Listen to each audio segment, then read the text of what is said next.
എന്തായാലും ഇങ്ങനെ മറന്നു കിടന്ന ആകാശത്തിൻ്റെ അനന്തതയിലേക്ക് ഇങ്ങ് കണ്ണുന്നിട്ട് കിടക്കാൻ സുഖമല്ലേ?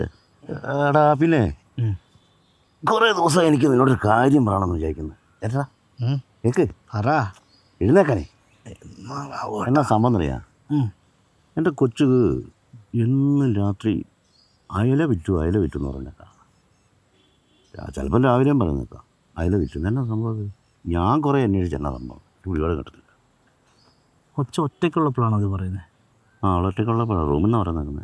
ഒറ്റയ്ക്കുള്ളപ്പോൾ മൊബൈൽ ഇങ്ങനെ പിടിച്ചിട്ടാണോ ഇങ്ങനെ ഞാൻ പറയുന്നത്? മൊബൈലിനകത്താണോ എന്താണെന്ന് അറിയത്തില്ല, അങ്ങനെ പിടിച്ചിട്ടാണെന്ന് അറിയില്ല. അവൾ പറയുന്നുണ്ട് അയല വിറ്റു എന്ന് പറഞ്ഞു. ശ്രദ്ധിക്ക് പോകട്ടെ. അതെ, ഇതിങ്ങനെ പിടിച്ചിട്ട് ഞെക്കിയിട്ട് അയല വിറ്റോ അങ്ങനെയാണോ പറയുന്നത്? അങ്ങനെയൊക്കെ ഉണ്ട്, ഏകദേശം അങ്ങനെയൊക്കെ തന്നെ പറയുന്നത്. അങ്ങനെ സംഭവം അതേ, അയല വിറ്റോന്നല്ല, ഐ ലവ് യു ടു എന്നാ കേട്ടാ. ഓട്ടാ ഉടനെ നല്ലൊരു ദിവസം നോക്കി ഒരു ഡേറ്റ് നോക്കിയോ കേട്ടോ. എന്തിന്? സേവ് ദ ഡേറ്റ് ആക്കേണ്ടി വരും. കൊള്ളാം.